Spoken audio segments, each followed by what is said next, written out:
Amigos, ya estamos de regreso. Como le decíamos, el consejero presidencial Diego Ordóñez ya está con nosotros para tratar la situación, obviamente, de lo que está pasando a nivel nacional. ¿Cómo le va, consejero? Buen día. Buenos días. Gracias por la invitación.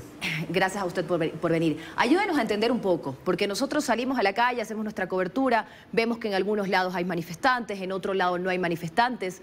¿Podríamos decir que el paro ha finalizado? ¿Qué está pasando? Ayer, al final de la tarde, se produjo una masiva desmovilización de los movimientos indígenas, de quienes integran el movimiento indígena.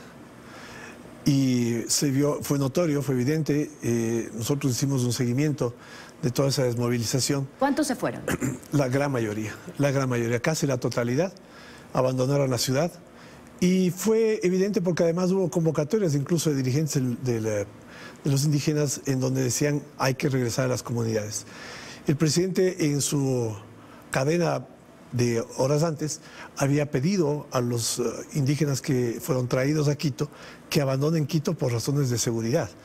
En la medida en que en ese momento, pues, habiendo fracasado un diálogo sobre el cual ya hubo un acuerdo, ¿no?, y un cambio de postura al día siguiente, no el diálogo, sino la destitución del presidente, obviamente el gobierno tenía que cambiar su conducta y su planteamiento en relación con el conflicto generado por el pueblo indígena. Pero luego el ministro de Gobierno dijo aquí, en este espacio, alrededor de las 8 de la noche, que lo mismo que usted nos está diciendo, que ellos se estaban desmovilizando. Pero lo cierto es que más tarde hubo una movilización y un enfrentamiento en la Universidad Central.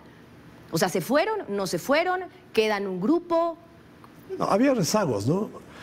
Pero ahí es importante discriminar y diferenciar, ¿no? Y esto me parece que en términos de definir estrategias y el análisis es bueno diferenciar el sector indígena y los sectores urbanos. Los sectores urbanos de gente vinculada a grupos subversivos, extrema izquierda, grupos violentos contaminados con delincuentes, que son aquellos que provocaron la violencia en la ciudad de Quito. Esos rezagos de esas manifestaciones fue lo que usted alude, sucedió ayer alrededor de la Universidad Central. Perdone que seamos un poco incrédulos, ¿no? Pero luego de lo que ocurrió cuando ustedes entregaron la Casa de la Cultura, luego vimos al líder de la CONAIE diciendo que no se iban. Ayer lo escuchamos decir que no se iban. ¿Usted nos puede certificar aquí que esto está cerca de terminar? Bueno, la información que tenemos del monitoreo que hacemos para las decisiones que toma el gobierno es que ya no tenemos integrantes de la CONAIE en la ciudad de Quito, o un número muy pequeño, muy reducido. ¿Cuándo ya podría decir el gobierno que el paro terminó? Bueno, desde el punto de vista de las expresiones como la que acaban de manifestar, podemos sacar esa conclusión.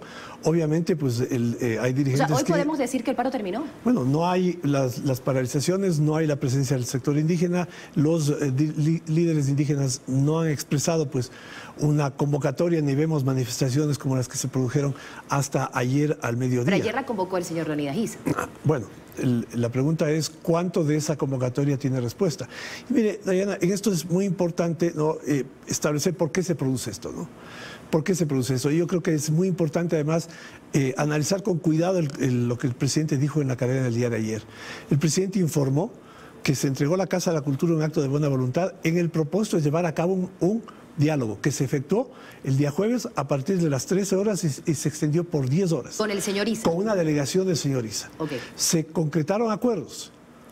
Se cerró el día jueves con esos acuerdos. Al día siguiente, el señor Issa dice, vamos a sumarnos, estoy simplificando, a la estrategia del correísmo de destituir al presidente de la República. Y es muy importante para la lectura de los hechos y para entender por qué se produce este desbande al final de la tarde, el que el comunicado del movimiento Pachacuti, que es el brazo político de la CONAIE, dice no nos sumamos a la estrategia del correísmo. Pero el señor Issa, en la Asamblea de los Pueblos, dijo que estaban revisando la situación jurídica para sumarse a esa agenda correísta. ¿No habría mayor credibilidad para quitar esta incertidumbre que sentimos todos, que ustedes revelen con quiénes hablaron, con quiénes ya han firmado un acuerdo y quiénes decidieron que se levante el paro? No hubo un acuerdo firmado, sin duda, ¿no? Pero hubo un acuerdo. ¿Pero con quién? Bueno, con una delegación del señor Issa. Ahora, lo importante... No, la actual. ¿Con quién fue? Porque ahora dicen que no han hablado con Issa. Perdón, no lo entendí, ¿sabes? El nuevo diálogo que ayer anunció el ministro de Gobierno, ¿con quién se está haciendo? ¿Con qué tipo de organizaciones? Hay varios dirigentes, ¿no? Que, mire, La agenda radical, la agenda de la violencia es una agenda que se agotó evidentemente en estos días. Y este es un resultado político que satisface y tiene que ser reconocido en términos de las decisiones políticas que tome el movimiento indígena. Se agotó la violencia como un camino de solución de los problemas. Y muchos dirigentes de la CONAIE y de otros sectores sociales entienden que esa vía está agotada, no tiene futuro, es destructiva, no construye. El diálogo es el camino y el gobierno ha sido reiterativo en ese mensaje. Pero tampoco podemos negar algo, ¿no? El movimiento indígena no solo tiene convocatoria, tiene también resistencia, resisten. Ustedes dicen, tuvimos un encuentro, hubo algunos puntos que se trataron, ¿qué anuncios van a venir? ¿La revisión del precio del combustible? ¿Cuándo lo van a decir? ¿Hoy, mañana? El gobierno tiene una agenda social muy, digamos, prolífica en términos de soluciones, entre otras al pueblo indígena. Una de ellas es, Dayana, y se soslaya, la desnutrición crónica infantil, que afecta fundamentalmente al pueblo indígena en provincias de alta concentración de población indígena.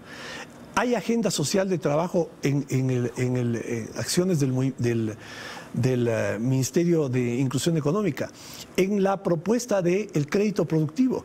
Bueno, estas acciones, ¿no?, tienen que ser ampliadas. Sí, consejero, perdone que lo interrumpa, pero eso se prometió hace 4 días aproximadamente, más o menos. No. ¿Qué fue lo determinante esta vez? A nosotros nos han dicho, ayer lo confirmó el ministro de Gobierno, que va a hacer la revisión del precio del combustible. No, a ver, es un tema sobre el cual hay un análisis. No hay una definición. Todavía no. O sea, el presidente todavía no decide reducir. Hay un análisis. Siempre hay que evaluar las circunstancias, Dayana. Siempre hay que evaluar las circunstancias. Pero sobre ese tema no hay una definición. Veamos cómo evoluciona esto. Pero más allá de eso, lo que sí el gobierno tiene es una agenda para trabajar con el pueblo indígena en las necesidades del pueblo indígena, que son transversales a la estructura del Estado, que tienen que ver con salud, educación, vialidad, cuestiones étnicas, ¿no? Pero si no tenemos una contraparte que sea constructiva, que esté ligada a este esfuerzo de diálogo, y lo que quieren es la violencia, bueno, los resultados son los que acabamos de vivir, ¿no? ¿Qué podrían ustedes, hasta dónde se podría ceder? 5 centavos, 2 centavos, 10 centavos. ¿Eso también está dentro de la mesa de negociación? El que no sea una reducción como ellos necesitan, sino una reducción inferior. ¿Dónde tiene que desarrollarse el trabajo de redistribución de la riqueza? Que es lo que en alguna forma le corresponde al Estado.